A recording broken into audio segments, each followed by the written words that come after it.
നമ്മൾ ആ സമയത്ത് നമുക്ക് തിരക്കില്ലാതെ പോയി തൊഴുതിട്ട് വേഗം വരാം. മാതാജി ഞങ്ങളെ അക്കൂട്ടത്തിൽ കൂട്ടാൻ പറ്റുമോ അങ്ങനെ പ്രാദേശികത്തില്? ഇല്ല ഇല്ല ഇല്ല, കാർഡ് നോക്കിയിട്ട് കാണിക്കണം. നമുക്ക് കാർഡ് നമ്മള് അവിടുത്തെ അതിലുള്ള കാർഡ് ഇപ്പൊ പിന്നെ ഫ്ലാറ്റിലൊക്കെ അവിടുന്ന് ഇവിടുന്നൊക്കെ വന്നവരൊക്കെ ഫ്ലാറ്റ് വാങ്ങിച്ചിട്ട് പ്രാദേശിക ആവണുണ്ട്. പക്ഷെ നമ്മൾ ഇവിടുത്തെ കാർഡ് കാണിക്കണം, ഗുരുവായൂര് കാർഡ് കാണിക്കണം. അപ്പൊ ക്യൂ ഉണ്ടോ മാതാജി? തിരക്കുണ്ടാവോ അപ്പോഴാ? അയ്യോ നല്ല തിരക്കുണ്ട്. കുറച്ച് ദിവസമായിട്ട് ഭയങ്കര ക്യൂവാ. ഫോട്ടോ പതിച്ച കാർഡാണോ? ഫോട്ടോ പതിച്ച കാർഡാണോ? ഫോട്ടോ പതിച്ച കാർഡാണ്. ഒന്നും ചെയ്യാ. എന്റെ ബ്രദറിന്റെ വൈഫ് ചെന്നൈയിലാണ്. അവള് എനിക്കൊന്ന് കയറാൻ, ഞാൻ എന്റെ അമ്മയുടെ പഴയ ഒരു വോട്ടർ ID എടുത്ത് കൊടുത്തു, വേണമെങ്കിൽ കയറിക്കാ പറഞ്ഞിട്ട് പിടിച്ചു പുറത്തേക്കാക്കി.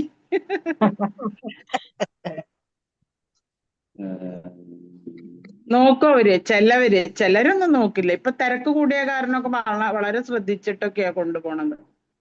ശ്രദ്ധിച്ച്. നിങ്ങളൊക്കെ ദിവസവും പോയി തൊഴുവോ?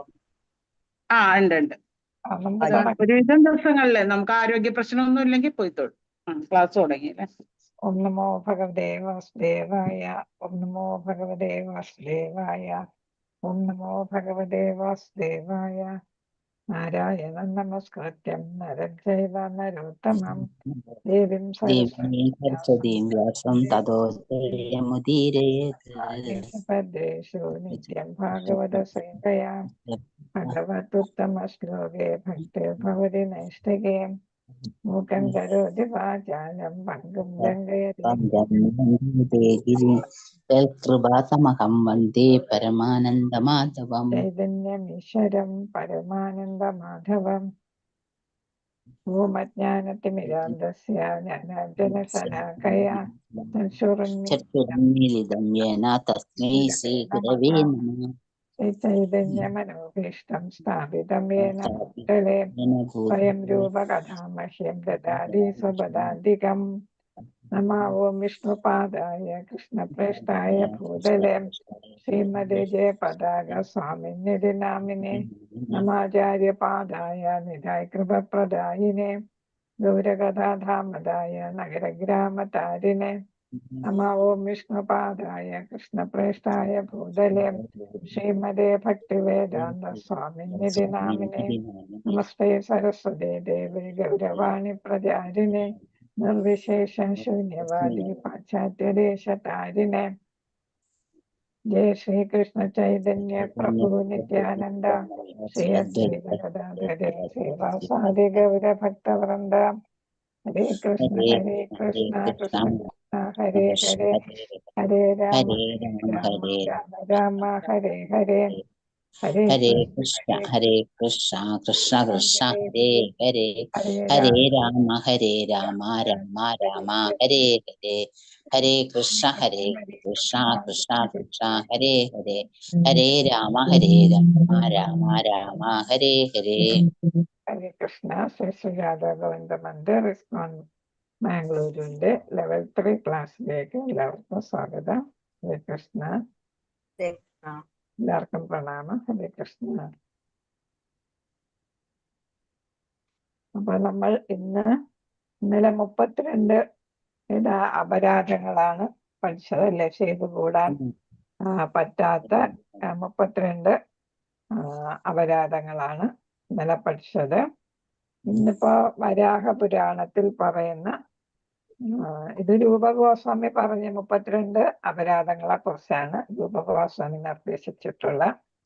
ഇന്നിപ്പോ നമ്മൾ വരാഹ പുരാണത്തിൽ പറയുന്നു 29 അപരാധങ്ങൾ ചെയ്യാൻ പാടില്ല എന്നുള്ളത്. 32 എല്ലാവരും പഠിച്ചു എന്ന് വിചാരിക്കുന്നു. അത് നിങ്ങൾ പഠിക്കുമ്പോ പിന്നെ ഓരോ ഗ്രൂപ്പായിട്ട് ചെയ്താല് പഠിക്കാൻ ഓർക്കയാണ്. ക്ഷേത്രത്തിൽ എങ്ങനെ കടക്കണം, അപ്പൊ കടക്കുമ്പോ ഒഴിവാക്കേണ്ട അപരാധങ്ങള്, പിന്നെ ക്ഷേത്രത്തിൽ പ്രവേശിച്ച് കഴിഞ്ഞാൽ ഒഴിവാക്കേണ്ട അപരാധങ്ങൾ, പിന്നെ നമ്മൾ ഓരോന്ന് ഭഗവാന് നിവേദ്യം അർപ്പിക്കുമ്പോ, പ്രസാദം അർപ്പിക്കുമ്പോ ശ്രദ്ധിക്കേണ്ട കാര്യങ്ങള്, പിന്നെ വരുന്നത് ആചാര്യ പ്രണാമം എങ്ങനെ വേണം, ആചാര്യന്മാരെ പ്രണമിക്കുന്നത് എങ്ങനെ വേണം. ഇത് കഴിഞ്ഞിട്ട് ആഘോഷങ്ങൾ, അതില് നമ്മൾ എന്തൊക്കെ ഒഴിവാക്കാൻ പാടില്ലാത്ത കാര്യങ്ങൾ എന്തൊക്കെയാണ് എന്ന്, അങ്ങനെയാണ് നമ്മൾ 32 അപരാധങ്ങൾ ഈ ഹെഡിങ്സിലാണ് വരുന്നത്. അപ്പൊ അതേപോലെ തന്നെ അടുത്ത വരാഹ പുരാണത്തില് പറയുന്ന 29 എണ്ണത്തില് അതേപോലെ ഒരു ഹെഡിങ് കൊടുക്കാം. ക്ഷേത്രത്തിൽ പ്രവേശിക്കുമ്പോൾ ഒഴിവാക്കേണ്ട ശ്രദ്ധിക്കേണ്ട കാര്യങ്ങൾ, അല്ലെങ്കിൽ അപ്പൊ ഒഴിവാക്കേണ്ട കാര്യങ്ങൾ എന്താണ് എന്നുള്ളത് ആദ്യം വരുന്നത്. അപ്പൊ അത് അതേപോലെ പിന്നെ ആരാധന ചെയ്യുമ്പോൾ നമ്മൾ ശ്രദ്ധിക്കേണ്ടത് അല്ലെങ്കിൽ ഒഴിവാക്കേണ്ട കാര്യങ്ങൾ എന്താണ്, ഒരു ഹെഡിങ് കൊടുത്ത് നമുക്കിതിനെ അറേഞ്ച് ചെയ്ത് എഴുതാം. അപ്പം മറന്നു പോകാതെ ഓർത്ത് എഴുതാനായിട്ട് നമുക്ക് എളുപ്പമായിരിക്കും. അപ്പൊ ഇവിടെ നമ്മള് വരാഹ പുരാണത്തിന്റെയാണ് ഇപ്പൊ പറയുന്നത്. അതില് ഇതാണ് ആദ്യം പറയുന്ന ഇരുട്ടുമുറിയിൽ വെച്ച് വിഗ്രഹത്തെ സ്പർശിക്കാൻ പാടില്ല എന്നാണ് അല്ലെ. അപ്പൊ നമ്മളൊക്കെ അറിയാം, നമ്മളെ സാധാരണ ഇസ്കോൺ അല്ലാത്ത കൃഷ്ണക്ഷേത്രത്തിലൊക്കെ ഏതാണ് വിഗ്രഹം ഇരിക്കുന്നത് ഒരു ഇരുട്ടുമുറിയാണ് അല്ലെ. സാങ്ക്ടം സാങ്ക്ടോറിയം എന്നാണ് അവിടെ പറയുന്നത് അല്ലെ. അപ്പൊ സാങ്ക്ടം സാങ്ക്ടോറിയം എന്നാണ് ആ മുറിയെ പറയുന്നത്. അവിടെ നമ്മള് ഇലക്ട്രിക് ലൈറ്റുകളൊന്നും ഉപയോഗിക്കത്തില്ല അല്ലെ. അപ്പൊ വിളക്ക് കത്തിക്കുന്ന മാത്രമേ ചെയ്യുള്ളൂ. അപ്പൊ അതൊരു ഡാർക്ക് റൂമാണ് അല്ലെ. എന്ന് വെച്ചാൽ അതിന്റെ സിംബോളിക് ആയിട്ട് പറയുന്നത് ഭഗവാനെ നമുക്ക് പ്രാപിക്കാനായിട്ട് അത്രയ്ക്ക് നമ്മൾ ശ്രദ്ധിക്കണം എന്നുള്ളതാണ്. അല്ലാതെ നമ്മൾ സാധാരണ ഇലക്ട്രിഫൈ ചെയ്തിട്ടുള്ള റൂമിൽ ഭഗവാനെ ഇരുത്തിക്കുമ്പോൾ നമ്മൾ കാണുന്ന പോലെ അല്ല ഭഗവാനെ നമുക്ക് ദർശിക്കാൻ നമ്മൾ ഇച്ചിരി ബുദ്ധിമുട്ടുണ്ടല്ലേ. അപ്പൊ അങ്ങനെ ശരിയായിട്ട് ധ്യാനത്തിലോ അങ്ങനെയുള്ള ഭക്തിയോ ഒക്കെ ഉള്ളവർക്ക് ഭഗവാനെ യഥാർത്ഥത്തിൽ ദർശിക്കാനായിട്ട് സാധിക്കും. അപ്പൊ അതുകൊണ്ടാണ് ഗർഭഗ്രഹം, സാങ്ക്ടോറിയത്തിന്റെ മലയാളം ഗർഭഗ്രഹം എന്നാണ്. അപ്പൊ അവിടെ വേറെ നിലവിളക്കല്ലാതെ വേറെ വിളക്കുകളൊന്നും തെളിക്കാറില്ല എന്നുള്ളതാണ്. അപ്പൊ അത്രയ്ക്ക് നമ്മൾ ശ്രദ്ധയോടെ മനസ്സിരുത്തി പിന്നെ ആണ് ഭഗവാനെ പ്രാപിക്കാനായിട്ട് ശ്രമിക്കേണ്ടതെന്നാണ്. അപ്പൊ അത് പറയുന്നത് കൊണ്ട് ഏതാണ് ഇരുട്ടുമുറിയിൽ വെച്ച് നമ്മൾ എന്തെങ്കിലും ഒരു വിളക്ക് കൊളുത്തണം എന്നുള്ള, നിലവിളക്ക് കൊളുത്തണം എന്നുള്ളതാണ്. ഇലക്ട്രിക് അല്ലാത്ത വിളക്ക്.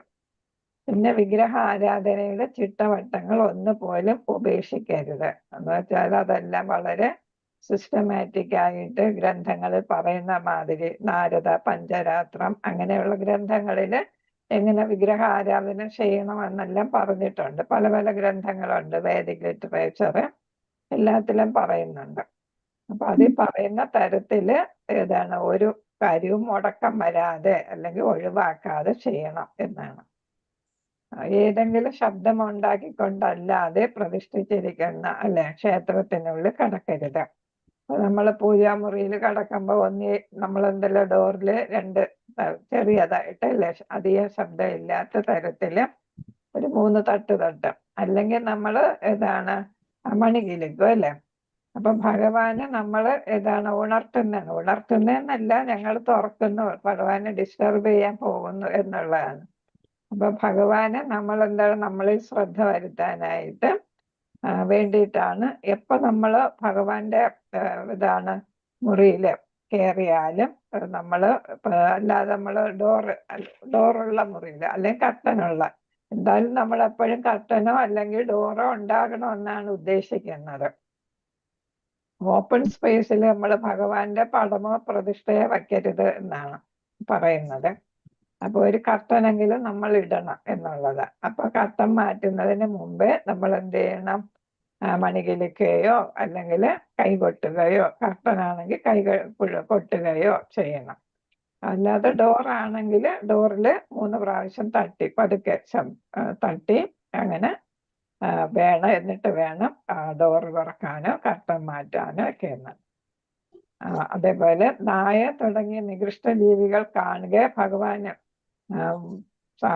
സാധനങ്ങൾ അർപ്പിക്കാനുള്ള സാധനങ്ങൾ വിഗ്രഹത്തിന് മുമ്പിൽ എത്തിക്കരുത്. നമ്മൾ ക്ഷേത്രത്തെ അറിയാല്ലേ, ഭഗവാന് ഉള്ള നിവേദ്യം മൂടിക്കൊണ്ടാ പോകുന്നത് അല്ലേ. അപ്പൊ നമ്മളെല്ലാം ഒരു കയറിന്റെ പുറത്താക്കിയിട്ടാണ് കൊണ്ടുപോകുന്നത് അല്ലേ. അപ്പൊ അത് ആരും കാണരുത് എന്നുള്ളതാണ്. അങ്ങനെ അതുകൊണ്ടാണ് കവർ ചെയ്ത് കൊണ്ടുപോകുന്നത്. അപ്പോ ഒരു ജീവികളും കൊണ്ടുപോകുന്ന പ്രസാദം, ഭഗവാൻ അർപ്പിക്കാൻ കൊണ്ടുപോകുന്ന പ്രസാദം കാണരുത് എന്നാണ്. കാണുക എന്ന് വെച്ചാൽ നമ്മളറിയാതെ നമുക്കതിലൊരു രുചി തോന്നും അല്ലേ, നമുക്ക് ഇഷ്ടം തോന്നും. അങ്ങനെ നമ്മൾ ഇഷ്ടം തോന്നിയിട്ട് ഭഗവാൻ അർപ്പിക്കാൻ പാടില്ല.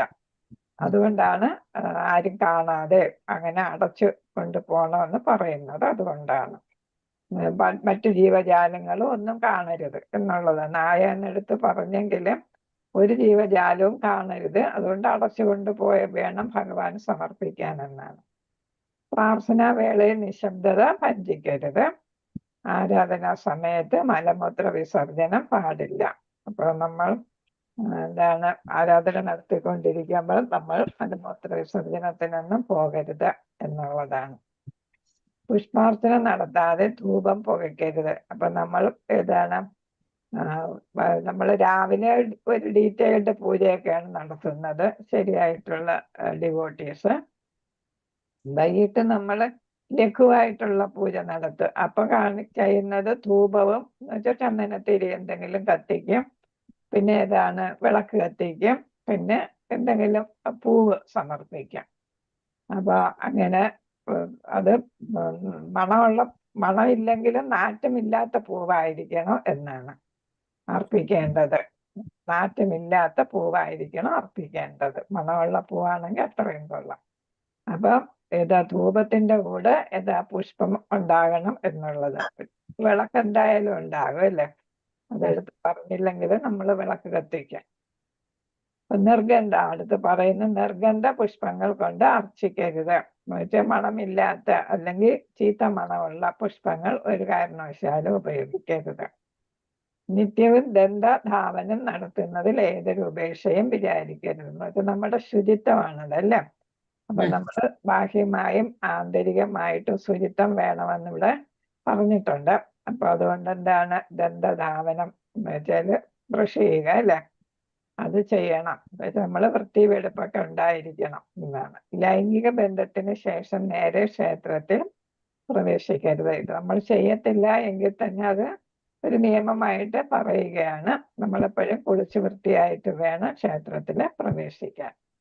തീണ്ടാരി ആയിരിക്കുന്നവരെ സ്പർശിക്കരുത്. മുമ്പ് അതൊന്നും പ്രശ്നമില്ലായിരുന്നു. 5 ദിവസം പുറത്താണ് അല്ലേ സ്ത്രീകളല്ലേ. പിന്നെ നമ്മൾ ന്യൂക്ലിയർ ഫാമിലി ആയപ്പോഴാണ്, അണുകുടുംബം ആയപ്പോഴാണ് നമ്മൾ സ്വാതന്ത്ര്യം നടക്കുന്നത് അല്ലേ സ്ത്രീകള്. മറ്റേ അന്ന് ജോലി കാണത്തില്ലല്ലോ, അപ്പൊ അല്ലേ ഉദ്യോഗസ്ഥരായിരിക്കത്തില്ലല്ലോ, വീട്ടു ജോലി മാത്രം. അപ്പൊ അവർക്കൊരു റെസ്റ്റ് എടുക്കാനുള്ള ഒരു സമയം കൂടെയാണ്. പണ്ടുള്ള എല്ലാ സ്ത്രീകളാണ് എല്ലാ ജോലിയും ചെയ്തുകൊണ്ടിരുന്നത്. ഇപ്പൊ പുരുഷന്മാര് സഹായിക്കുമെന്ന് പ്രതീക്ഷിക്കുന്നു. അപ്പൊ ജോലിയുള്ളവർക്ക് ഡബിൾ ഡ്യൂട്ടി ആയിരിക്കും ചിലർക്ക് അല്ലേ. പണ്ടൊരു ഡ്യൂട്ടി ഉണ്ടായിരുന്നുള്ളൂ, ഇപ്പൊ ഡബിൾ ഡ്യൂട്ടി അല്ലേ. നമ്മൾ ഏണിംഗ് മെമ്പർ ആയപ്പോ നമുക്ക് 2 ഡ്യൂട്ടിയും കൂടെ വരുന്നുണ്ട്. അതെ തന്നെ, വീട്ടുകാര്യം നോക്കണം, സ്ഥലത്ത് കാര്യങ്ങളും നോക്കണം. അപ്പൊ അങ്ങനെ അപ്പൊ എന്തായാലും പീരിയഡ്സിന്റെ സമയത്ത് നമ്മൾ അവര് തീണ്ടാരി ആയിരിക്കുന്നവര് മറ്റുള്ളവരൊന്നും സ്പർശിക്കരുത്. തൊട്ടുകൂടായ്മ അല്ലെ. അടുത്ത മൃതദേഹം സ്പർശിച്ചിട്ട് ക്ഷേത്രത്തിൽ കടക്കരുത്. മൃതദേഹം കണ്ടിട്ടും പോകരുത് എന്നടുത്ത് പറയുന്നുണ്ട്. അപ്പൊ സ്പർശിച്ചിട്ട് അതൊക്കെ നമ്മൾ കുളിക്കുമല്ലേ, ഉടനെ തന്നെ മൃതദേഹം സ്പർശിക്കുകയോ മരിച്ച വീട്ടിൽ പോവുകയോ ചെയ്താൽ നമ്മൾ വസ്ത്രങ്ങളെല്ലാം കഴുകി കുളിക്കുകയാണ് നമ്മൾ പതിവല്ലേ. മുഷിഞ്ഞത് ചുമപ്പ്, നീല എന്നീ നിറങ്ങളുള്ള വസ്ത്രം ധരിച്ച് ക്ഷേത്രത്തിൽ പ്രവേശിക്കരുത് എന്നാണ്. അപ്പൊ ഇവിടെ 2 നിറങ്ങളെ എടുത്ത് പറയുന്നുണ്ട്. മുഷിഞ്ഞത് എന്ന് വെച്ചാൽ നമ്മൾ എപ്പോഴും കഴുകി വൃത്തിയാക്കിയ, പുതിയതെന്നല്ല ഉദ്ദേശിക്കുന്നത്, നമ്മൾ കഴുകി വൃത്തിയാക്കിയ ഡ്രസ്സ് വേണം ധരിക്കാനായിട്ട്. കാരണം നമ്മൾ കുളിച്ചിട്ട് ക്ഷേത്രത്തിൽ പോകണം, അതുപോലെ വൃത്തിയായ വസ്ത്രം ധരിക്കണം. പിന്നെ ഇവിടെ 2 ചുവപ്പ് നീല കളറ് എടുത്ത് പറയുന്നുണ്ട് വരാഹപുരാണത്തില്. അതിട്ടുകൊണ്ട് ക്ഷേത്രത്തിൽ പോകരുത് എന്നാണ്. അതൊന്നും നമ്മൾ ഇതുവരെ ശ്രദ്ധിച്ചിട്ടില്ലാത്തതാണ് അല്ലേ. നമ്മൾ വൃത്തിയുള്ള ഡ്രസ്സ് ഇടും, നിറം നോക്കാറില്ല അല്ലേ. ഇപ്പൊ ഇവിടെ കൃഷ്ണന്റെ അമ്പലത്തിൽ പോയ മഞ്ഞ അല്ലേ മാതാജി കൂടുതലും നമ്മൾ ഉപയോഗിക്കാറുള്ള, മഞ്ഞ നിറം. മഞ്ഞ കൊള്ളാം. പിന്നെ ലൈറ്റ് കളേഴ്സ്, വെള്ള, ബാക്കി കളേഴ്സ് ഒക്കെ ഉപയോഗിക്കാം. പിങ്ക് അങ്ങനെയുള്ള ഹരേ എല്ലാം. കൃഷ്ണ മാതാജി, ഭഗവാന്റെ കളറല്ലേ മാതാജി നീല, അപ്പൊ അത് പാടില്ല. ബലരാമ ഭഗവാന്റെ കളറ്, പിന്നെ ഭഗവാന്റെ ദേഹത്തിന്റെ കളറ് ശ്യാമ വർണ്ണം അല്ലേ? അതെ. അങ്ങനെ അതും താതാത്മ്യം വരണ്ടെന്നും കൂടെ വിചാരിച്ചായിരിക്കണം അല്ലേ? അതുകൊണ്ടായിരിക്കണം അത് ഒഴിവാക്കാൻ പറയുന്ന. മഞ്ഞ വസ്ത്രമാണെങ്കിൽ ഭഗവാന്റെ തന്നെ വസ്ത്രമാണ് മഞ്ഞ. അപ്പൊ അതിന്റെ എനിക്ക് അറിയില്ല. അപ്പം മഞ്ഞ നമ്മൾ ഇടണം എന്നുള്ളത് എനിക്കറിയില്ല. ഇന്നലെ ചോദിച്ച 4 വലം വയ്ക്കണം കേട്ടോ. കൃഷ്ണ ക്ഷേത്രത്തില് 4 വലം തന്നെയാണ് വയ്ക്കേണ്ടത്. 4 പ്രാവശ്യം. നമ്മൾ തുളസിക്കും 4 വലം വയ്ക്കണമെന്നാണ്. തുളസി ദേവിക്ക് ആരാധന നടത്തുമ്പോൾ 4 വലം വയ്ക്കണം. അപ്പൊ കൃഷ്ണന്റെ ക്ഷേത്രത്തില് 4 വലം തന്നെ വയ്ക്കേണ്ടത്. ഹരേ കൃഷ്ണ. അപ്പൊ ഇവിടെ മൃതദേഹം കണ്ടതിന് ശേഷം അമ്പലത്തിൽ കയറരുത്. അമ്പലത്തിൽ ഒരാൾ അധോമുഖമായിട്ട്, അധോമുഖം എന്താണെന്നല്ല പറഞ്ഞത് അല്ലേ? കോട്ടുവായിടുന്നത് അല്ലേ? അതും ഇടരുത്, കോട്ടുവായിടരുത് എന്നുള്ളതാണ്. പിന്നെ അവിടെ ചെന്ന് ഇക്കിള് ഇങ്ങനെ വരുമല്ലോ, അതും നമ്മൾ ചെയ്യുന്ന ശരിയല്ല എന്ന് തോന്നുന്നു. അപ്പൊ നമ്മൾ അതൊക്കെ ഒന്ന് ശ്രദ്ധിക്കണം. അത് പറയുന്നുണ്ട്, ആഹാരം കഴിച്ച് ഏതാണ്ട് ദഹനം സമയമായിട്ട് നമ്മൾ പോകാവൂ എന്നാണ്. അല്ലെങ്കിൽ അത് ഇതൊക്കെ വരുന്നതെന്നാണ് പറയുന്നത്. പിന്നെ ക്ഷേത്രവളപ്പിൽ വെച്ച് കോപിക്കരുത്. അത് നമ്മൾ ഇന്നലെ പറഞ്ഞതാണ് അല്ലേ? ദേഷ്യം പാടില്ല എന്നുള്ള. ശ്മശാനത്തിൽ പോയ ശേഷം ക്ഷേത്രത്തിൽ കടക്കരുത്. ഇതൊക്കെ നമുക്ക് അറിയുന്ന കാര്യങ്ങളാണ്. വിഗ്രഹത്തിന് മുമ്പിൽ വെച്ച് ഇവിടെ പറയുന്നുണ്ട്, ഏമ്പക്കം വിടരുത്. അതിനാ ഭക്ഷണം പൂർണ്ണമായി ദഹിക്കുന്നതിന് മുമ്പ് ക്ഷേത്രത്തിൽ പ്രവേശിക്കാൻ പാടില്ല.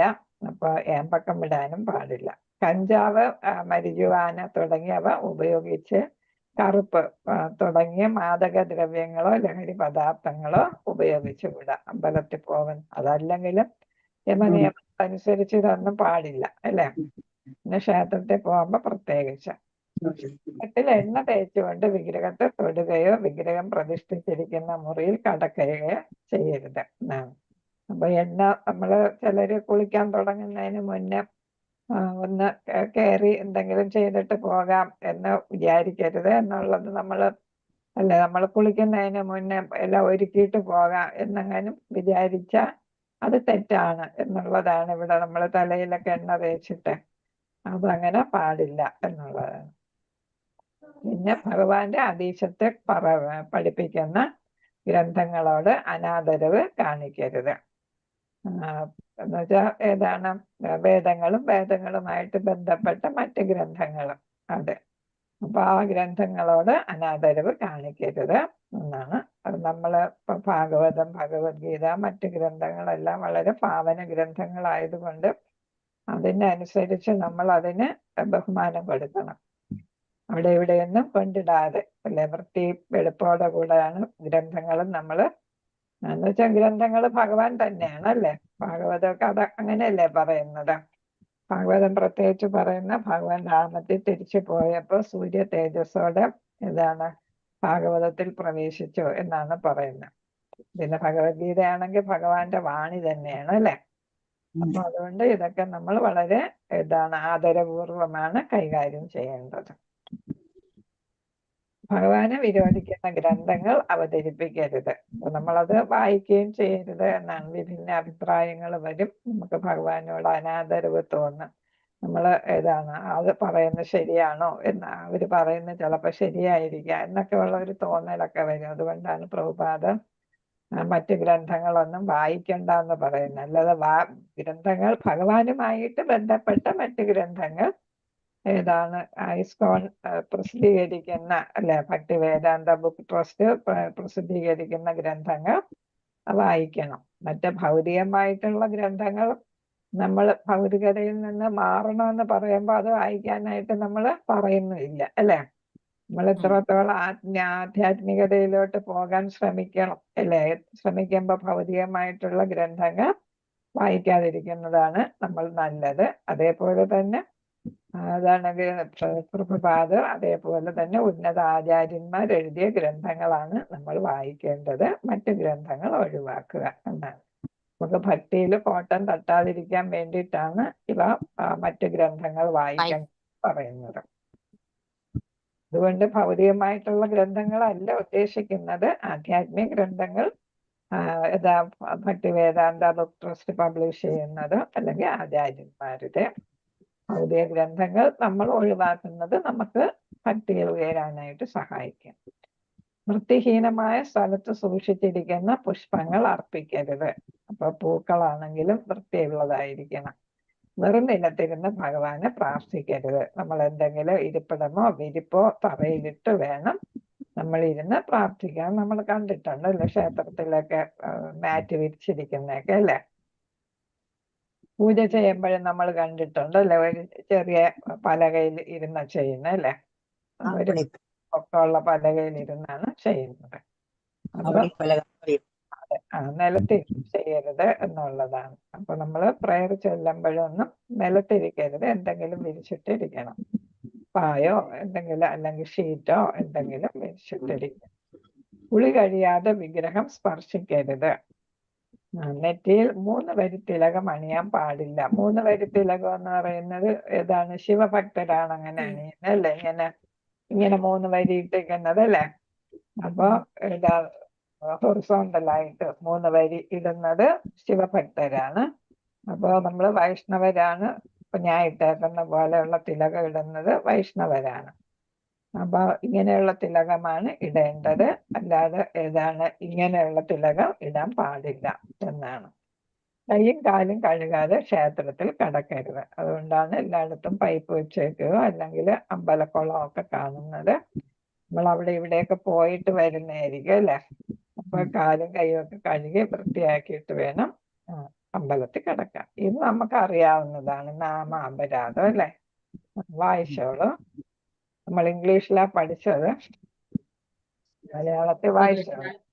ഭഗവത് നാമ പ്രചാരണത്തിനായി സ്വജീവിതം സമർപ്പിച്ച ഭക്തന്മാരെ നിന്ദിക്കുന്നത് ഇത് നമ്മള് ഇതിന്റെ ഓർഡറിൽ തന്നെ ബൈഹാർട്ട് ചെയ്യേണ്ടതാണ് കേട്ടോ. നമ്മൾ രാവിലെയൊക്കെ പൂജ ചെയ്യുന്നവർ പൂജ കഴിഞ്ഞിട്ട് ഈ നാമ അപരാധം പറയണമെന്നാണ്. അപ്പൊ അതിന്റെ ഓർഡറിൽ തന്നെ പറയുകയും വേണം. അപ്പൊ ആദ്യം ഏതാണ്? ഭക്തന്മാർക്കാണ് കൂടുതൽ പ്രാധാന്യം കൊടുത്തിരിക്കുന്നത് അല്ലെ. അപ്പം നാമപ്രചരണത്തിനായി സ്വജീവിതം സമർപ്പിച്ചിരിക്കുന്ന ഭക്തന്മാരെ നിന്ദിക്കുന്നത് ഒരു 10 അപരാധങ്ങളിൽ ഏറ്റവും പ്രധാനപ്പെട്ട ഒരു അപരാധം എന്ന് വെച്ചാൽ ഭഗവാൻ ഭക്തവത്സലനാണ്. അപ്പൊ അത് കാരണം ഭക്തന്മാരെ, ഭഗവാനെ നിന്ദിച്ചാലും ഭഗവാൻ ക്ഷമിക്കും, ഭഗവാന്റെ ഭക്തന്മാരെ നിന്ദിച്ചാൽ ഒട്ടും തന്നെ ക്ഷമിക്കത്തില്ല എന്നാണ്. അതിന് ഉദാഹരണമാണ് ചൈതന്യ മഹാപ്രഭു ഏതാണ് സുദർശന ചക്രവുമായിട്ട് ആരെയൊക്കെയാണ് ജഗായി മാതായിമാരെ വധിക്കാൻ വന്നത് അല്ലെ, നിത്യാനന്ദ പ്രഭുവിനെ ഉപദ്രവിച്ചു എന്ന് കണ്ടിട്ട് അല്ലെ, ചൈതന്യ ചരിതാമൃതത്തിലൊക്കെ പറയുന്നതാണ്. അപ്പൊ അത് ഭക്തനാണ്, നിത്യാനന്ദ പ്രഭു ഭക്തനാണ് അല്ലെ. അപ്പൊ ഭക്തനെ നിന്ദിച്ചാല് ഉപദ്രവിച്ചാല് എന്ത് ചെയ്യാം? ഭഗവാനെ നിന്ദിക്കുന്നതിനേക്കാൾ പ്രധാനപ്പെട്ടതായിട്ടാണ് ഇത് കാണുന്നത്. ഭഗവാനെ നിന്ദിച്ച ഭഗവാൻ അത്രയ്ക്ക് പ്രാധാന്യം അത് കൊടുക്കത്തില്ല എന്നുള്ളതാണ്. അതേസമയം ഭക്തനെ നിന്ദിക്കാൻ പാടില്ല. 2ാമത്തെ വായിച്ചോളൂ. ബ്രഹ്മാവ്, ശിവൻ തുടങ്ങിയ ദേവന്മാരുടെ നാമങ്ങളെ വിഷ്ണുവിന്റെ നാമങ്ങൾക്ക് തുല്യമായോ സ്വതന്ത്രമായോ കരുതുന്നത് ചില നാസ്തിക വിഭാഗം ജനങ്ങൾ ഭഗവാൻ വിഷ്ണുവിനെ ദേവന്മാർക്ക് തുല്യനായി കരുതുന്നു. എന്നാൽ ദേവന്മാർ ഭക്തൻ മനസ്സിലാക്കുന്നു. അതിനാൽ കാളി കാളി, ദുർഗ ദുർഗ എന്നിങ്ങനെ ജപിക്കുന്നത് ഹരേ കൃഷ്ണ മഹാമന്ത്ര ജപത്തിന് തുല്യമാണെന്ന് കരുതുന്നത് അപരാധമാണ്. ആരും തന്നെ പരമപുരുഷനിൽ നിന്ന് സ്വതന്ത്രരല്ലെന്ന് ഓർക്കുന്നത്. മിസ്റ്റേക്സ് ഉണ്ട്. അപ്പൊ 2ാമത്തെ എന്താന്ന് വെച്ചാല് നമ്മളെല്ലാവരും ത്രിമൂർത്തികളെന്ന് പറയും അല്ലെ. ബ്രഹ്മാവ്, ശിവൻ അല്ലെ, ബ്രഹ്മാവ്, വിഷ്ണു, ശിവൻ ത്രിമൂർത്തികൾ അല്ലെ, സൃഷ്ടിസ്ഥിതി സംഹാരം. അപ്പൊ ഇതില് 3 പേരിലും മഹാവിഷ്ണുവിന്റെ ഏതായിട്ടാണ് വരുന്നത്? അവതാരം. മഹാവിഷ്ണുവിന്റെ അവതാരമായിട്ടാണ്, അതിന്റെ ഒരു പ്രധാനപ്പെട്ട അംശമായിട്ടാണ് വിഷ്ണുവിനെ കണക്കാക്കുന്നത്. ബ്രഹ്മാവ്, ശിവനെല്ലാം ഭഗവാന്റെ തന്നെ ഓരോ അംശങ്ങളാണ്, പൂർണ്ണാധികാരമുള്ള നമ്മൾ ഭാഗവതത്തിൽ പഠിക്കുന്നുണ്ട്. പൂർണ്ണ അധികാരമുള്ള പൂർണ്ണ അംശങ്ങളോ അല്ലെങ്കിൽ പൂർണ്ണ അംശങ്ങളുടെ അംശങ്ങളോ എന്ന് നമ്മൾ ഭാഗവതത്തിൽ പഠിക്കുന്നുണ്ട്. അതൊക്കെയാണ് അവതാരങ്ങൾ എന്നൊക്കെ പറയുന്നത്. ഇവിടെ ഭഗവാന്റെ അംശമായിട്ടാണ് ആര് വരുന്നത്? ബ്രഹ്മാവ്, ശിവൻ. അപ്പൊ അവര് അവതാരമല്ല. ഈ ബ്രഹ്മാവ് ശിവന് അവതാരമല്ല. ഇവര് ഭൗതിക ലോകത്തുള്ളതാണ് ബ്രഹ്മാവ്, ശിവൻ. ശിവൻ ആണ് ബ്രഹ്മാവിനേക്കാൾ കൂടുതൽ അധികാരം അല്ലെങ്കിൽ ശക്തി ഉള്ളത് എന്നാണ്. അപ്പൊ ശിവന് 84% ശക്തി ഉണ്ടെങ്കിൽ ബ്രഹ്മാവിന് 78% ഉള്ളു. അപ്പൊ 64 ഗുണങ്ങളുള്ളതാണ് മഹാവിഷ്ണു, അല്ലെ? മഹാവിഷ്ണുവിന് 64 ഗുണങ്ങളുണ്ട്. അതില് 64 ഗുണങ്ങളില് ശിവന് എത്ര ശതമാനമുണ്ട്? 84% ഉണ്ടെങ്കിൽ ബ്രഹ്മാവിന് 78% അതിന്റെ സവിശേഷതകൾ, ഗുണങ്ങൾ ഉള്ളൂ. അപ്പൊ ശിവനാണ് ഏതാണ് ബ്രഹ്മാവിനേക്കാൾ ഉയരത്തിലുള്ളത് അല്ലെങ്കിൽ ഉന്നതമായിട്ടുള്ള ശക്തി എന്ന് പറയുന്നത്. പക്ഷെ അതെല്ലാം മഹാവിഷ്ണുവിന്റെ അംശങ്ങളായിട്ടാണ് വരുന്നത്. അതുകൊണ്ട് എന്ത് പാടില്ല? മഹാവിഷ്ണുവിന് തുല്യമായിട്ട് കണക്കാക്കാനായിട്ട് പാടില്ല. മഹാവിഷ്ണുവിന്റെ അംശം തന്നെയാണ് വിഷ്ണു. എന്നാലും ഏതിലാണ് കൂടുതൽ? അതിൽ പ്രധാനി ആരാണ്? വിഷ്ണു തന്നെയാണ്, അല്ലെ? അപ്പൊ വിഷ്ണുവിന്റെ നാമം വിഷ്ണു എന്ന് ഇവിടെ ഉദ്ദേശിക്കുമ്പോൾ മഹാവിഷ്ണു എന്നുള്ള അർത്ഥത്തിലാണ്, ശ്രീകൃഷ്ണൻ എന്നുള്ള അർത്ഥത്തിലാണ് ഉദ്ദേശിക്കുന്നത്. അപ്പൊ ശ്രീകൃഷ്ണന്റെ അല്ലെങ്കിൽ വിഷ്ണുവിന്റെ നാമങ്ങൾക്ക് തുല്യമായി ബ്രഹ്മാവിനെ ശിവനെയും നമ്മൾ കണക്കാക്കാൻ പാടില്ല. തുല്യമായോ സ്വതന്ത്രമായോ. കാരണം എന്താണ്? നമുക്കറിയാം ബ്രഹ്മാവിനെ സൃഷ്ടിച്ചത് തന്നെ ആണ്? ഭഗവാനാണ്, അല്ലെ? അപ്പൊ ശിവനും ബ്രഹ്മാവിന്റെ കൊടികയുടെ മധ്യത്തിൽ നിന്ന് വന്നതാണ്, അല്ലെ? ഉത്ഭവിച്ചതാണ്. അപ്പോ അവരെല്ലാം ഭഗവാന്റെ സൃഷ്ടിയിൽ പെടുന്നത് കാരണം ആരല്ല ഭഗവാന് തുല്യമായോ ഭഗവാനിൽ നിന്ന് സ്വതന്ത്രമായോ കണക്കാക്കാനായിട്ട് പാടില്ല. അവരെല്ലാം ഭഗവാന്റെ ക്രിയേഷൻ ആയതുകൊണ്ട് ഭഗവാന് തുല്യമായിട്ട് കണക്കാക്കാൻ പാടില്ല. വിഷ്ണുവിന്റെ നാമങ്ങൾക്ക് തുല്യമായോ സ്വതന്ത്രമായോ ബ്രഹ്മാവ്, ശിവൻ തുടങ്ങിയ ദേവന്മാരുടെ നാമങ്ങൾ കരുതരുത് എന്നാണ് പറയുന്നത്. അപ്പൊ ഇവിടെ പറയുന്ന ചില നാസ്തിക വിഭാഗ ജനങ്ങൾ ഭഗവാൻ വിഷ്ണുവിനെ ദേവന്മാർക്ക് തുല്യമായി കരുതുന്നു. എന്നാൽ ദേവന്മാർ ഇത് ദേവന്മാരാരാണ്? ഭഗവാന്റെ ഭക്തന്മാര് മാത്രമാണ്, അല്ലെ? വിഷ്ണുവിന്റെ ഭക്തന്മാരാണ് ആരാ? ബ്രഹ്മാവ്, ശിവൻ തുടങ്ങിയവർ. അതേപോലെ തന്നെ കാളി, ദുർഗ തുടങ്ങിയത് അവരെല്ലാം ഭഗവാന്റെ ഭക്തന്മാരാണ്. അപ്പൊ ഭഗവാന്റെ ഭക്തന്മാരെ ഏതായിട്ട് കരുതാൻ പാടില്ല? ഭഗവാന് തുല്യമായിട്ട് കരുതാൻ പാടില്ല. ഭഗവാന്റെ നാമം എന്ന് പറയുന്ന ഭഗവാൻ തന്നെയാണ്, അല്ലെ? നാമം ഭഗവാൻ തന്നെയാണ്. അപ്പൊ അതുകൊണ്ട് ഭഗവാന്റെ നാമം ഏതിന് തുല്യമല്ല? ദേവന്മാരായ ബ്രഹ്മാവ്, ശിവൻ, അതേപോലെ നാസ്തികർ, ഭഗവാനിൽ വിശ്വാസമില്ലാത്ത ആളുകൾ പറയുന്നത് കാളി കാളി, ദുർഗ ദുർഗ എന്നിങ്ങനെ ജപിച്ചാല് അത് ഏതിന് തുല്യമാകും? ഭഗവാന്റെ നാമം ജപിക്കുന്നതിന് തുല്യമായിട്ട് കണക്കാക്കുന്നു അവർ. പക്ഷെ അത് ശരിയല്ല. ഹരേ കൃഷ്ണ മഹാമന്ത്രത്തിന് തുല്യമല്ല ഇത്. അതുകൊണ്ട് അങ്ങനെ നമ്മൾ വിചാരിക്കുകയാണെങ്കിൽ അതെന്തായിട്ട് മാറുന്നു? നാമ അപരാധമായിട്ട് മാറുന്നു. ആരും പരമപുരുഷനിൽ നിന്ന് സ്വതന്ത്രരല്ല എന്നാണ് പറയേണ്ടത്, എന്നാണ് നമ്മൾ മനസ്സിലാക്കേണ്ടത്. ഇവരെല്ലാം ഭഗവാന്റെ ഭക്തന്മാരാണ്, ഭഗവാന്റെ സൃഷ്ടികളാണ്. ഹരേ കൃഷ്ണ. അടുത്ത മൂന്നാമത്തെ വായിച്ചോളൂ.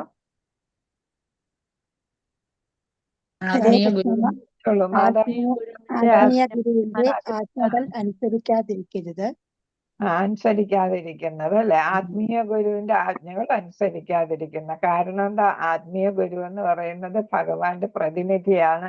ഇല്ല, ഭഗവാൻ തന്നെയാണ് എന്നാണ്, അല്ലെ? ഭഗവത്ഗീതയിലും ഭഗവാൻ പറയുന്നുണ്ട് ഗുരുവിന് എന്റെ പ്രതിനിധിയായ ഗുരുവിനെ എനിക്ക് തുല്യം ബഹുമാനിക്കണം, എനിക്ക് നൽകുന്ന ആദരവ് ഗുരുവിന് നൽകണം, അല്ലെ? ആചാര്യന്മാർക്ക് നൽകണം. കാരണം എന്താണ്? ഭഗവാന്റെ തത്വങ്ങൾ നമുക്ക് പകർന്നു തരുന്നത് ആരാണ്? ഭഗവാൻ പറയുന്നത് പോലെ നമുക്ക് യഥാരൂപത്തിൽ, അല്ലെ, നമുക്ക് പകർന്നു നൽകുന്നത് ആത്മീയ ഗുരുവാണ്, അല്ലെ? അപ്പൊ ആത്മീയ ഗുരുവിന്റെ ആജ്ഞകൾ ആരുടെ ആജ്ഞകൾ പോലെ കണക്കാക്കണം? ഭഗവാന്റെ ആജ്ഞകൾ പോലെ കണക്കാക്കണം. അതുകൊണ്ട് ആത്മീയ ഗുരുവിന് അനുസരിക്കാതിരിക്കുന്നത് ഒരു അപരാധമായിട്ട് മാറും എന്നാണ്. ഹരേ കൃഷ്ണ. അടുത്ത വായിച്ചോളൂ. ഹരേ കൃഷ്ണ. 4 വേദശാസ്ത്രങ്ങളെയും അവയിൽ അധിഷ്ഠിതമായ വൈദിക സാഹിത്യങ്ങളെയും നിന്ദിക്കരുത്. നിന്ദിക്കുന്നത് ഒരു അപരാധം എന്നാണ്. അപ്പൊ നിന്ദിക്കുന്നത് എന്നാണ് നമ്മൾ പറയുന്നത്. എന്ന് വെച്ചാൽ അതെന്താണ്? അതൊരു അപരാധം എന്നാണ് അല്ലെ? അപ്പൊ അങ്ങനെയാണ് നമ്മൾ വായിക്കുന്നത്. അപ്പൊ ഇതാണ് വേദശാസ്ത്രങ്ങളെയും അവയിൽ അധിഷ്ഠിതമായ മറ്റു വൈദിക സാഹിത്യങ്ങളെയും നമ്മൾ നിന്ദിക്കാൻ പാടില്ല. നിന്ദിച്ചാൽ അത് എന്തായിട്ട് വരും? അപരാധമായിട്ട് മാറും. കാരണം എന്താ? വേദശാസ്ത്രങ്ങളൊക്കെ ആരാ രചിക്കപ്പെട്ടതാണ്? ഭഗവാന് രചിക്കപ്പെട്ടത് അല്ലേ? നമ്മളത് 15ാം അധ്യായത്തിൽ തന്നെ പഠിക്കുന്നുണ്ട് അല്ലെ? എല്ലാം എന്നാൽ വേദവും വേദങ്ങളും എല്ലാം സൃഷ്ടിച്ചത് ഞാൻ തന്നെയാണ്, അത് അറിയുന്നതും ഞാൻ തന്നെയാണ് എന്നാണ് ഭഗവാൻ പറഞ്ഞിരിക്കുന്നത് അല്ലെ? അപ്പൊ അത് കാരണം അവയെ നമ്മൾ നിന്ദിക്കാൻ പാടില്ല എന്നുള്ളതാണ്. ഹരേ കൃഷ്ണ. അടുത്ത വായിച്ചോളൂ. 5 ഹരേ കൃഷ്ണ മഹാമന്ത്ര മാഹാത്മ്യങ്ങളെ ഭാവനയായി കരുതുന്നത്. ഹരേ കൃഷ്ണ. അപ്പൊ ഇത് നമ്മൾ വിചാരിക്കും ഹരേ കൃഷ്ണ മഹാമന്ത്രം ഒരു സാങ്കല്പികമായിട്ടുള്ള ഒന്നാണ് എന്ന് നമ്മൾ വിചാരിക്കും. ഒരു ഇമാജിനറി ആയിട്ടുള്ള കാര്യമാണ് എന്നുള്ളത് അങ്ങനെ വിചാരിക്കും. വാസ്തവത്തിൽ എന്താണ്? പുരാണങ്ങളിലും ഉപനിഷത്തുകളിലും വേദങ്ങളിലും ഒക്കെ മഹാമന്ത്രത്തെ കുറിച്ച് പറയുന്നുണ്ട് അല്ലെ? അതേപോലെ തന്നെ എല്ലാം ഭഗവാനെ പ്രാപിക്കാൻ വേണ്ടിയിട്ടുള്ള കാര്യങ്ങളാണ് വേദങ്ങളിലൊക്കെ പറയുന്നത്. അതേപോലെ തന്നെ ചൈതന്യ മഹാപ്രഭു 15ാം നൂറ്റാണ്ടില് ഭഗവാന്റെ തന്നെ അവതാരമായിട്ട് വന്നതാണ് അല്ലെ? റാണിയുടെ ഭാവത്തിൽ അവതരിച്ചതാണ്. അപ്പൊ മഹാപ്രഭുവാണ് ഏതാ? ഹരേ കൃഷ്ണ മഹാമന്ത്രത്തിന്റെ അതെന്തായിട്ട് കണക്കാക്കുന്നു? കലിയുഗ യജ്ഞമായിട്ടല്ലേ കണക്കാക്കി പ്രചരിപ്പിച്ചത്. അപ്പൊ അങ്ങനെ കലിയുഗത്തിലെ യജ്ഞമാണ്. ഏതാണ്? മറ്റു കാലങ്ങളിൽ തപസ് ചെയ്യുകയോ യുഗത്തില് സത്യയുഗത്തിൽ തപസ്സായിരുന്നു, ത്രേതായുഗത്തില് ഏതാണ് യജ്ഞങ്ങളായിരുന്നു, ദ്വാപര യുഗത്തിൽ ക്ഷേത്ര ആരാധനയായിരുന്നു അല്ലെ? അതേസമയം കലിയുഗത്തിൽ എന്താണ്? നാമജപമാണ് യജ്ഞം എന്ന് പറയുന്നത്. അപ്പൊ അത് വെറും ഭാവനയായിട്ട് നമ്മൾ കരുതാൻ പാടില്ല. അപ്പൊ അതിന്റെ മാഹാത്മ്യം നമ്മൾ ശരിയായിട്ട് മനസ്സിലാക്കി വേണ്ടത്ര ശ്രദ്ധയോടെ നമ്മൾ എന്ത് ചെയ്യണം? നാമം ജപം നടത്തണം. നാമം എന്ന് പറയുന്ന ഭഗവാൻ തന്നെയാണ് അല്ലെ? നാമം അല്ലെ? നാമം, ലീലകൾ, രൂപം എല്ലാം ഭഗവാൻ, ഗുണങ്ങൾ ഇതെല്ലാം ഭഗവാൻ തന്നെയാണ്. അപ്പൊ അത് കാരണം നമ്മൾ എന്ത് ചെയ്യാൻ പാടില്ല? ഇത് മാഹാത്മ്യം ഭാവനയായിട്ട് എന്നുവെച്ചാൽ ഈ മഹാമന്ത്ര ജപത്തിലൂടെയാണ് ഒരാളിന് എന്ത് കിട്ടുന്നത്? ഒരു വ്യക്തിക്ക് മോചനം കിട്ടുന്നത് അല്ലെ? ഭഗവത് ധാമത്തിൽ തന്നെ നമ്മൾ ചാർട്ടില്, ഗോലോക ചാർട്ടില് നോക്കിയാൽ അറിയാം. ഭൗതിക ലോകത്ത് നിന്ന് ഇത് ഗോലോകം വരെ അതിന്റെ വരച്ചിട്ടുണ്ട്. ഹരേ കൃഷ്ണ മഹാമന്ത്രം. അപ്പൊ ഗോലോകം വരെ എത്തുന്നതാണ് ഈ നാമജപം എന്ന് പറയുന്നത്. നമ്മൾ അവിടെ വരെ എത്തിക്കാനായിട്ട് ശക്തിയുള്ളതാണ്. അപ്പൊ അത് വെറും ഭാവനയായിട്ട് നമ്മൾ കരുതരുത് എന്നാണ്. അപ്പൊ അതിന് വേണ്ടത്ര ശ്രദ്ധ കൊടുത്ത് നമ്മളത് ജപം നടത്തണം എന്നുള്ളതാണ്. അടുത്ത 6 ഭഗവാന്റെ ദിവ്യ നാമങ്ങൾക്ക് ഭൗതിക വ്യാഖ്യാനം നൽകുന്നത്. അപ്പൊ നമ്മൾ അപ്പൊ ഭഗവാന്റെ ദിവ്യ നാമങ്ങൾക്ക് ഭൗതിക വ്യാഖ്യാനം എന്ന് പറയുമ്പോൾ നമ്മൾ ഭൗതികമായിട്ടുള്ള ആവശ്യങ്ങൾക്ക് വേണ്ടിയിട്ട് ഭഗവാന്റെ നാമം ഉപയോഗം ചെയ്യുന്നത് അല്ലെ? അപ്പൊ ആ തരത്തില് നമുക്ക് എന്തെങ്കിലും നേട്ടങ്ങൾക്ക് വേണ്ടിയിട്ട്, ഭൗതികമായിട്ടുള്ള നേട്ടങ്ങൾക്ക് വേണ്ടി ഭഗവാന്റെ നാമം ഉപയോഗം ചെയ്യാനായിട്ട് പാടില്ല എന്നാണ് ഇവിടെ പറയുന്നത്. അപ്പൊ ദിവ്യനാമം ആധ്യാത്മികമായിട്ടാണ് നമ്മൾ വ്യാഖ്യാനിക്കേണ്ടത് അല്ലെ? അപ്പൊ പിന്നെ ഹരേ കൃഷ്ണ എന്ന് പറയുമ്പോ ഹരേ എന്താണ്, കൃഷ്ണ എന്താണ് അല്ലെ? അപ്പൊ ആ തരത്തിൽ രാമ എന്താണ് നമ്മളത് പഠിച്ചിട്ടുണ്ട്. കൃഷ്ണ എന്ന ഒരു പ്രാവശ്യം പറയുന്നത് 3000 പ്രാവശ്യം ഭഗവാന്റെ വേറെ നാമം ഉച്ചരിക്കുന്നതിന് തുല്യമാണ് എന്നാണ്. അപ്പൊ സഹസ്രനാമം അല്ലെ നമ്മൾ പഠിച്ചിട്ടുള്ള സഹസ്രനാമം 3 പ്രാവശ്യം ചൊല്ലുന്നതിന് തുല്യമാണ് കൃഷ്ണ എന്നുള്ള നാമം 1 പ്രാവശ്യം ചൊല്ലുന്നത്. അതേപോലെ രാമ എന്നുള്ള നാമം 1 പ്രാവശ്യം പറയുന്നത് 1 പ്രാവശ്യം സഹസ്രനാമം ചൊല്ലുന്നതിന് തുല്യമാണ്. സഹസ്രം എന്ന് പറഞ്ഞാൽ 1000 നാമങ്ങളാണ് അല്ലെ? ഭഗവാന്റെ 1000 നാമങ്ങൾ ചൊല്ലുന്നതിന് തുല്യമാണ് രാമ എന്നുള്ള നാമം ചൊല്ലുന്നത്, വാക്ക് നമ്മൾ ഉച്ചരിക്കുന്നത്. അതേപോലെ കൃഷ്ണ എന്നുള്ള വാക്ക് ഉച്ചരിക്കുന്നത് സഹസ്രനാമം 3 പ്രാവശ്യം എന്ന് വെച്ചാൽ 3000 പ്രാവശ്യം ഭഗവാന്റെ മറ്റേതെങ്കിലും നാമം ചൊല്ലുന്നതിന് അതുപോലെ തന്നെ ഹരേ എന്ന് പറഞ്ഞാൽ അത് ഹ്ലാദിനി ശക്തിയായിട്ടുള്ള രാധാറാണിയാണ് അത് പ്രതിനിധാനം ചെയ്യുന്നത്.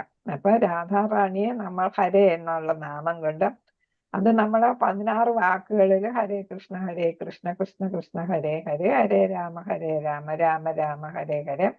അതില് 8 പ്രാവശ്യം ഏത് വരുന്നു? ഹരേയും 4 പ്രാവശ്യം ഏതും വരുന്നു? 4 പ്രാവശ്യം വീതം കൃഷ്ണയും രാമയും വരുന്നു. അപ്പൊ ഒരു പ്രാവശ്യം നമ്മളിത് ചൊല്ലുമ്പോ എത്ര ഇരട്ടി അല്ലെ ഇഫക്റ്റ് ഉണ്ടാകുന്നു എന്നുള്ളതാണ് അതിൽ നിന്ന് നമ്മൾ മനസ്സിലാക്കേണ്ടത്. അപ്പൊ സമയക്കുറവ്, ഒരു പ്രാവശ്യം ചൊല്ലാൻ എത്ര സമയം എടുക്കുക? അതേസമയം സഹസ്രനാമം ഒരിക്കൽ ചൊല്ലുന്നെങ്കിൽ എത്ര സമയം എടുക്കും അല്ലെ? അപ്പൊ അതുകൊണ്ട് സഹസ്രനാമം ചൊല്ലുന്നതിനേക്കാൾ ഏതാണ് നമുക്ക് ചെയ്യാൻ എളുപ്പമായിട്ടുള്ളത്? കൂടുതൽ ഭഗവാനോട് നമ്മളെ അടുപ്പിക്കുന്നത് ഏതാണ്? ഭഗവാന്റെ മഹാമന്ത്രം ജപിക്കുന്നതാണ്. അപ്പൊ അതിന് ഭൗതിക വ്യാഖ്യാനം കൊടുക്കാതെ അതിന്റെ അർത്ഥം യഥാർത്ഥത്തിൽ മനസ്സിലാക്കി നമ്മൾ ആ തരത്തില് അത് ഉരുവിടണം എന്നുള്ളതാണ് ഇവിടെ പറയുന്നത്. ഹരേ കൃഷ്ണ. അടുത്ത 7ാമത്തത് ഭഗവാന്റെ ദിവ്യനാമങ്ങൾ ജപിക്കുന്നതിന്റെ ബലത്തിൽ പാപം ചെയ്യുന്നത്. ഭഗവത് നാമങ്ങൾ ജപിക്കുന്നതിനാൽ എല്ലാവിധ പാപകർമ്മങ്ങളിൽ നിന്നും മോചിതരാകും എന്ന ബലത്താൽ തുടർന്ന് പാപകർമ്മങ്ങൾ ചെയ്യുകയും പിന്നീട് ഹരേ കൃഷ്ണ മഹാമന്ത്രം ജപിച്ച് അവയെ നിർവീര്യമാക്കുകയും ചെയ്യുന്നത് അപരാധമാണ്. ഇപ്പൊ ഇത് നമ്മള് ഭഗവത്ഗീതയിലും പഠിച്ചെന്തോന്ന്, ഭാഗവതത്തിലും ഉണ്ട്. ഏതുപോലെയാണ്? ആനയുടെ കുളി പോലെ നമ്മൾ പഠിച്ചിട്ടുണ്ട് അല്ലെ? ആനയുടെ കുളി പോലെയാണ്. പിന്നെ നമ്മൾ നാമം ജപിക്കുന്നു, എന്താ തെറ്റായിട്ട് പ്രവർത്തികൾ ചെയ്യുന്നു, നാമം ജപിക്കുന്നു, അപ്പൊ പാപം എല്ലാം കളഞ്ഞു അല്ലെ എന്ന് വിചാരിച്ചിട്ട് വീണ്ടും എന്ത് ചെയ്യുന്നു? പാപം ചെയ്യുന്നു അല്ലെ? ആന വൃത്തിയായി കുളിച്ചിട്ട് പൊടി വാരിയിട്ട് വീണ്ടും അഴുക്കാകുന്നു, മലിനപ്പെടുന്നത് പോലെയാണ്. അതേപോലെ ക്രിസ്ത്യൻസ് ഒക്കെ എന്ത് ചെയ്യുന്നത്? കുംഭസാരം നടത്തുന്നത് അല്ലെ? അതേപോലെ അങ്ങനെ ഉപമകൾ ഇങ്ങനെ പലതുണ്ട്. അപ്പൊ നമ്മൾ എന്ത് ചെയ്യരുത്? നാമം ജപിച്ചാൽ നമ്മൾ ചെയ്ത പാപങ്ങളെല്ലാം മാറിക്കിട്ടും എന്ന് വെച്ചിട്ട് നമ്മൾ വീണ്ടും വീണ്ടും നാമം ജപിക്കുകയും പാപങ്ങൾ ചെയ്യുകയും ചെയ്യരുത് എന്നുള്ള. അറിയാതെ നമ്മൾ ഏതെങ്കിലും പാപം ചെയ്താൽ നാമം ജപിക്കുമ്പോൾ അത് എന്ത് ചെയ്യുന്നു? അത് എത്ര പ്രാവശ്യം നമ്മൾക്ക് ഇഷ്ടമായിട്ട് ഇപ്പൊ പറയാതെ നമ്മൾ പാപങ്ങൾ മാറിക്കിട്ടണമെന്നുള്ള ആഗ്രഹത്തെ പലതവണ അല്ലെ നമ്മൾ നാമം ജപിക്കാം. അപ്പൊ അത് അറിയാതെ ചെയ്യുന്ന പാപങ്ങൾക്കാണ്. അല്ലാതെ അറിഞ്ഞുകൊണ്ട് പാപം ചെയ്ത് നാമം ജപിച്ച് പാപമോചനം കിട്ടി വീണ്ടും പാപം ചെയ്യുക എന്നത് അല്ല ഉദ്ദേശിക്കുന്നത്. അങ്ങനെ ചെയ്യുന്നത് ഏതാണ്? ഒരു പാപമായിട്ട് മാറും എന്നാണ് പറയുന്നത്. ഹരേ കൃഷ്ണ. അപ്പൊ നമ്മൾ പാപം മോചനത്തിന് വേണ്ടിയിട്ട് നാമം ജപിക്കരുത്. ഹരേ കൃഷ്ണ. ഹരേ കൃഷ്ണ. ഹരേ കൃഷ്ണ മഹാമന്ത്ര ജപത്തെ വേദങ്ങളിലെ ഫലോദിഷ്ട കർമ്മങ്ങളിലെ കർമ്മകാണ്ഡം ഒരു മംഗളകരമായ ചടങ്ങായി കരുതുന്നത്. അപ്പൊ ഇത് ഏതാണ്? കർമ്മകാണ്ഡം. വേദങ്ങളിൽ പറയുന്നത് കർമ്മകാണ്ഡമാണ് അല്ലെ? എന്ന് വെച്ചാല് ഫലം ഇച്ഛിച്ചു കൊണ്ടുള്ള കർമ്മങ്ങൾ. അപ്പം അതിന് മഹാമന്ത്രം ഏതാണ്? ഈ ഫലം ഇച്ഛിച്ചു കൊണ്ടുള്ള കർമ്മങ്ങൾക്കുള്ള ഒരു ഉപാധിയായിട്ട്, മംഗളകരമായിട്ടുള്ള ഒരു ഉപാധിയായിട്ട് നാമജപം എടുക്കരുത് എന്നാണ്. എന്നുവെച്ചാൽ നമ്മൾ ഫലം ഇച്ഛിച്ചു കൊണ്ടുള്ള നാമജപമല്ല നമ്മൾ നടത്തേണ്ടത് അല്ലെ? ശരിയായിട്ടുള്ള ഭക്തർ മുക്തി പോലും ആഗ്രഹിക്കുന്നില്ല എന്നാണ് പറയുന്നത് അല്ലെ? അപ്പൊ അങ്ങനെ നമ്മൾ നാമം ജപിക്കുന്നത് ഫലം ഇച്ഛിച്ചു കൊണ്ടാകരുത്. ഫലേച്ഛ കൂടാതെയുള്ള നാമജപം. ഭഗവാനെ നമ്മൾ മനസ്സിൽ ഇതാണ് ഇരുത്തി നമ്മൾ അല്ലെ മനസ്സിൽ കൊണ്ട് അല്ലെ നമ്മൾ ചെയ്യുന്നതാണ് നാമജപം. അല്ലാതെ ഫലം ഇച്ഛിച്ചു കൊണ്ട് നാമജപം നടത്തരുത്. എന്തെങ്കിലും നേട്ടങ്ങൾക്ക് വേണ്ടിയിട്ടുള്ള, ഭൗതികമായിട്ടുള്ള നേട്ടങ്ങൾക്ക് വേണ്ടിയിട്ടുള്ള ചടങ്ങായിട്ട് ഇതിനെ മാറ്റരുത്. അപ്പൊ ഭഗവാൻ സാക്ഷാത്കരിക്കുകയാണ് വേദങ്ങളുടെ ലക്ഷ്യം. പക്ഷെ നമ്മൾ എന്താണ് അതിലെ റിച്വൽസും സെറിമണീസും എല്ലാ കാര്യങ്ങളും നമ്മൾ എന്തെങ്കിലും ഫലം ഇച്ഛിച്ചു കൊണ്ടാണ് സാധാരണ കർമ്മകാണ്ഡികൾ നടത്തുന്നത് അല്ലെ? അപ്പൊ അത് പാടില്ല എന്നാണ്. അപ്പൊ ഭഗവാന് സ്വയം അറിയിച്ചാണ് നമ്മൾ നാമജപം നടത്തേണ്ടത്, ഫലം എത്തിച്ചുകൊണ്ട് ആകട്ടെ. അടുത്ത് വായിച്ചോളൂ. അവിശ്വാസിയായ ഒരു വ്യക്തിയോട് ദിവ്യനാമത്തിന്റെ മഹാത്മ്യങ്ങൾ പറയുന്നത് ആർക്കു വേണമെങ്കിലും നാമങ്ങൾ ജപിക്കാം. എന്നാൽ തുടക്കത്തിൽ ഒരു വ്യക്തിയോട് നാമത്തിന്റെ അതീന്ദ്രിയ ശക്തിയെ കുറിച്ച് പറയാൻ പാടില്ല. ഹരേ കൃഷ്ണ. കൃഷ്ണ. ഇപ്പൊ നമ്മളൊരു ഭഗവാന് വിശ്വാസമില്ലാത്തവരുടെ അടുത്ത് പറഞ്ഞാൽ അവർക്കത് മനസ്സിലാകത്തില്ല അല്ലെ? അത് അവരെ കൂടുതൽ തെറ്റിദ്ധരിക്കാനേ ഇടയാവും അല്ലെ? അപ്പൊ വിശ്വാസമുള്ളവരടുത്ത് പറഞ്ഞാലാണ് അതിന്റെ മാഹാത്മ്യം അവർക്ക് ഉൾക്കൊള്ളാനായിട്ട് സാധിക്കുക. മറ്റേ നമ്മുടെ സമയം വെറുതെ നമ്മൾ വേസ്റ്റ് ആക്കുന്നു. അതേപോലെ തന്നെ അവർക്ക് ഭഗവാനോട് അനിഷ്ടം തോന്നാനായിട്ടുള്ള സാഹചര്യവും കൂടും അല്ലെ? നമ്മളെ ഭഗവാന് പിന്നെ ഏതാണ് വിരോധം വരുത്തുന്ന തരത്തില് ആകും. അങ്ങനെ നമ്മൾ ചെയ്യാൻ പാടില്ല. ഭഗവാനോട് ഇപ്പൊ ഹിരണ്യകശിപു അതേപോലുള്ളവരുടെ അടുത്ത് ഭഗവാന്റെ മാഹാത്മ്യം പറഞ്ഞ എന്തെങ്കിലും ഇതുണ്ടോ അത് അല്ലെ? ഫലമുണ്ടോ? ഇല്ല. കൂടുതൽ ശത്രുതയെ വരുത്തുള്ളൂ അല്ലെ? അപ്പൊ അതേപോലെ ഇപ്പൊ പ്രഹ്ലാദൻ പറഞ്ഞപ്പോ ശത്രുതയല്ലേ കൂടിയത്. അപ്പൊ അതുകൊണ്ട് നമ്മൾ എന്താണ് ഭഗവാനോട് പ്രേമം തോന്നുന്ന അല്ലെങ്കിൽ ഭഗവത് ഭക്തന്മാരോടായിരിക്കണം ഭഗവാന്റെ മാഹാത്മ്യങ്ങൾ പറയുക. അപ്പൊ ചുരുക്കത്തിൽ തുടക്കത്തിൽ നമ്മൾ മാഹാത്മ്യം ഒന്നും പറയാൻ പോകണ്ട, നാമം ജപിക്കുക എന്നൊക്കെ പറഞ്ഞാൽ മതി. അവര് ഒരു വിധത്തില് എന്താണ് ഭഗവാനോട് അടുക്കുന്നു അല്ലെങ്കിൽ ഭഗവാനിൽ താല്പര്യമുണ്ട്, ഭഗവാനിൽ വിശ്വാസമുണ്ട് എന്ന് കാണുമ്പോൾ നാമജപത്തിന്റെ പ്രാധാന്യം നമുക്ക് പറഞ്ഞു കൊടുക്കാം. നാമജപത്തിന് ഒരുപാട് പ്രാധാന്യം ഉണ്ടല്ലേ? നമ്മുടെ ബുദ്ധിശക്തി വികസിക്കും, സെൽസിന്റെ ഡെവലപ്മെന്റ് വരും, നമ്മുടെ മാനസികമായിട്ടുള്ള പല പ്രശ്നങ്ങളും ശാരീരിക മാനസിക പ്രശ്നങ്ങളൊക്കെ ഇല്ലാതാകും, നമുക്ക് ധ്യാനത്തിനിട നൽകും അല്ലെ? നമുക്ക് ഭക്തിയിൽ ഉയരാനായിട്ടെല്ലാം വളരെയധികം സഹായിക്കുന്നതാണ് ശ്രദ്ധയോടുള്ള നാമജപം എന്നാണ്. അപ്പൊ അതിന് മാഹാത്മ്യം കുറെ ഉണ്ട്. അപ്പൊ അതൊക്കെ നമ്മൾ എന്താണ് തുടക്കക്കാരൻ്റെ അടുത്ത് പറയാൻ പോകണ്ട, കുറച്ചൊന്ന് ഒരു ഇരുത്തം വന്നിട്ട് പറഞ്ഞാ മതി എന്നാണ് പറയുന്നത്. ഹരേ കൃഷ്ണ. 10ാമത്തത് ദിവ്യനാമ മാഹാത്മ്യങ്ങൾ മനസ്സിലാക്കിയിട്ടും പൂർണ്ണ വിശ്വാസമില്ലാതെ വീണ്ടും ഭൗതിക ആസക്തി പുലർത്തുന്നതും അശ്രദ്ധമായി നാമം ജപിക്കുന്നതും അപരാധമാണ്. കൃഷ്ണ. അപ്പൊ 10ാമത്തത് എന്താണ് പറയുന്നത്? ദിവ്യനാമ മാഹാത്മ്യങ്ങൾ മനസ്സിലാക്കിയിട്ടും പൂർണ്ണ വിശ്വാസമില്ലാതെ നമ്മൾ വീണ്ടും ഭൗതിക ആസക്തി പുലർത്തുന്നത്. അപ്പം ഏതാണ് ഹരേ കൃഷ്ണ മഹാമന്ത്രത്തിന്റെ പ്രാധാന്യം നമ്മൾ മനസ്സിലാക്കുമ്പോൾ നമ്മൾ ഭൗതിക ആസക്തി കുറയണമെന്നാണ് ഉദ്ദേശിക്കുന്നത് അല്ലെ? ആത്മീയമായിട്ട് ഭഗവാനോട് അടുക്കാനാണ് നമ്മൾ ഇത് സഹായിക്കുന്നത്.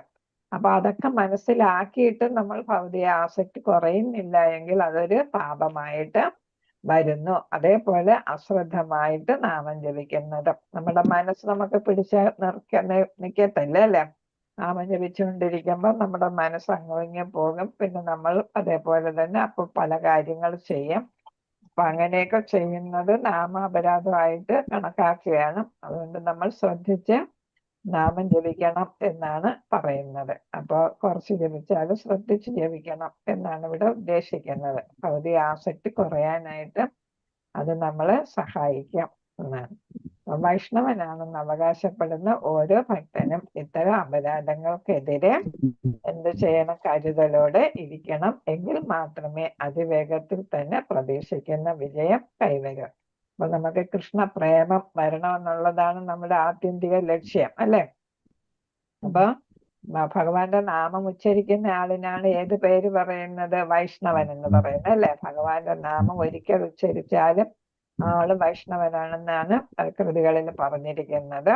അപ്പൊ വൈഷ്ണവനാണെന്ന് അവകാശപ്പെടുന്ന ഓരോരുത്തരും എന്ത് ചെയ്യണം? ഈ 10 അപരാധങ്ങൾ ഇല്ലാതെ ഇരിക്കാനായിട്ട് ശ്രദ്ധിക്കണം. ഒഴിവാക്കേണ്ട അപരാധങ്ങൾ ഒഴിവാക്കാനായിട്ട് ശ്രദ്ധിക്കുക. എങ്കില് നമുക്ക് കൃഷ്ണപ്രേമം എന്ന അതാണ് ആത്യന്തിക ലക്ഷ്യം നേടാനായിട്ട് നമുക്ക് സാധിക്കൂ എന്നുള്ളതാണ്. അപ്പൊ അത് കാരണമാണ് ഈ 10 അപരാധങ്ങളും എല്ലാ ദിവസവും പറയുന്ന എന്താണ്? നമ്മളെ ഓർമ്മിപ്പിക്കുകയാണ്.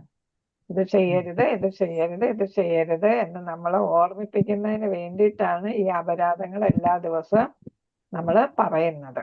അപ്പൊ നമ്മൾ ഓരോന്ന് ഇതാണ് മനസ്സിലാക്കി പഠിച്ചു വെക്കുക. എന്നിട്ട് നമ്മൾ സ്വയം വിലയിരുത്തണം, നമ്മുടെ ജപം ശരിയാകുന്നുണ്ടോ എന്നുള്ളത് നമ്മൾ വിലയിരുത്തണം. നമുക്ക് എല്ലാവർക്കും മനസ്സ് പിടിച്ചാൽ നിൽക്കാതെ ഓടും അല്ലെ?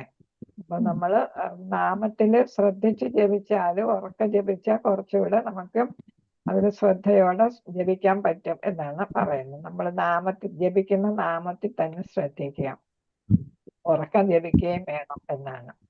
അപ്പൊ നമ്മുടെ ശ്രദ്ധ അതിൽ തന്നെ നിൽക്കും എന്നുള്ളതാണ്. അപ്പൊ അങ്ങനെ ചെയ്യാനായിട്ട് എല്ലാവർക്കും ശ്രമിക്കാം എന്നുള്ളതാണ്. ഹരേ കൃഷ്ണ. അപ്പൊ അങ്ങനെ എല്ലാവർക്കും കൃഷ്ണപ്രേമം ആർജിക്കാനായിട്ട് സാധിക്കും. ഹരേ കൃഷ്ണ കൃഷ്ണ കൃഷ്ണ ഹരേ ഹരേ ഹരേ രാമ രാമ രാമ ഹരേ ഹരേ.